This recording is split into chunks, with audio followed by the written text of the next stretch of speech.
먹고 살기 힘들어도 지나치면 안 되는 세상 소식 전해드립니다. 허리케인 데스크.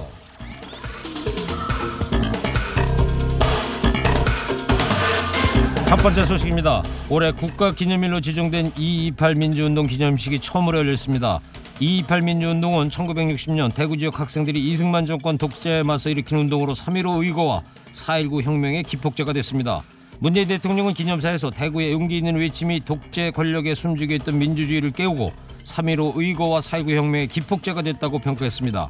또 2.28 민주운동이야말로 지난 촛불혁명의 시작이었다면서 대구가 민주주의의 뿌리라고도 강조했습니다. 네, 맞습니다. 맞고요. 공자님께서 이런 말씀하셨습니다. 산을 움직이려 하는 이는 작은 돌을 드러내는 일로 시작한다. 그 작은 움직임이 있었기에 지금의 우리가 있는 거겠죠. 대구 시민 여러분, 감사합니다.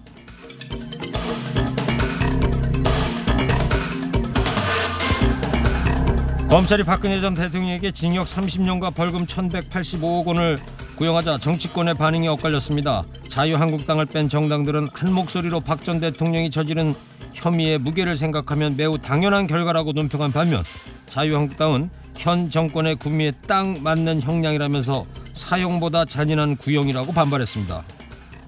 헐, 잔인하다고요? 진짜 잔인한 건요, 국민의 권력을 얻고 국민을 바보로 만든 바로 그 5년의 시간입니다.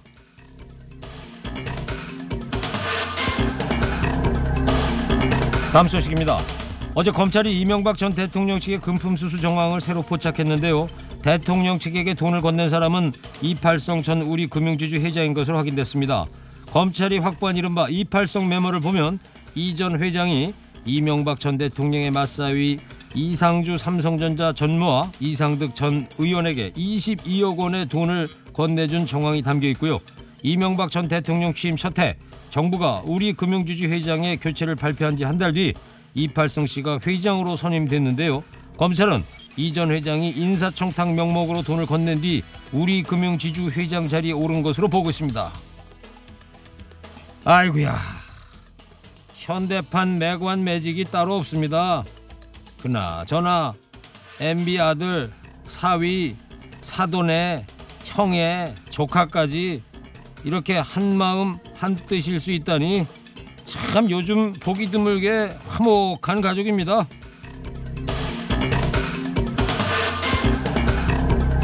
국회의원에 이어서 공무원도 강원랜드 채용 비리에서 자유롭지 못했습니다. 강원랜드 소관부처인 문화체육관광부의 주무 책임자가 채용 비리에 연루된 사실이 드러났습니다. 강원랜드에 대한 업무를 담당하던 문체부의 김모 팀장, 2012년 강원랜드에 전화 걸어서 자신의 조카, 처조카의 이름, 생년월일을 알려줬습니다. 모두 4명의 채용 청탁을 했는데요.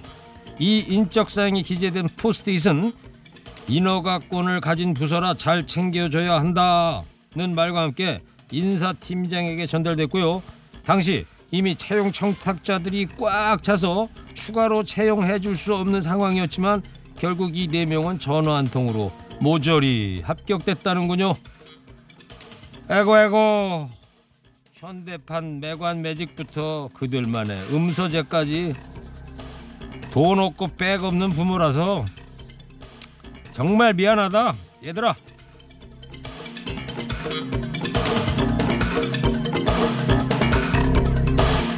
(36년) 만에 택시 합승을 허용하는 방안이 추진됩니다. 국토교통부는 심야 택시 승차난 해소 차원에서 합승 허용 여부를 검토하고 있다고 밝혔습니다. 지난 1982년 택시 합승이 금지될 당시 택시 기사들의 호객 행위와 요금 시비, 또 합승객을 가장한 강력 범죄가 문제가 됐었는데요. 요금 시비 등의 문제야 IT 신기술을 활용하면 된다고 해도 안전에 대한 불안감을 어떻게 해소하느냐가 숙제로 남았습니다. 자, 빠른 기가냐 아니면 안심하고 탈 수 있는 택시냐? 합승 부활, 청취자 여러분은 어떻게 생각하십니까?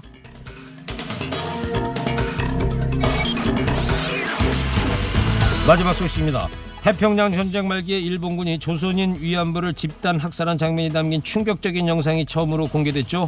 서울대 연구팀이 미국 국립문서 기록관리청에서 찾아낸 19초짜리 흑백 동영상에는 옷이 벗겨진 여성 시신들이 널브러져 있습니다. 미중연합군이 중국 텅충을 일본군으로부터 탈환한 다음 날 찍은 건데요. 연구팀은 폐색이 짙어진 일본군이 군수품 폐기라는 발상으로 위안부를 집단 총살한 현장이라고 결론을 내렸습니다. 여기 좀 봐요. 그동안 일본 정부는 위안부 강제 연행과 학살을 부정해 왔는데요. 아무리 얼굴이 두껍다지만 이런 영상을 앞에 두고도 계속 책임을 회피할 겁니까? 위안부 문제는 외교 문제이기 이전에 인류 보편의 인권 문제죠. 전쟁 범죄의 책임을 묻는 일에 국가 간의 적당한 정치적 타협은 있을 수 없습니다.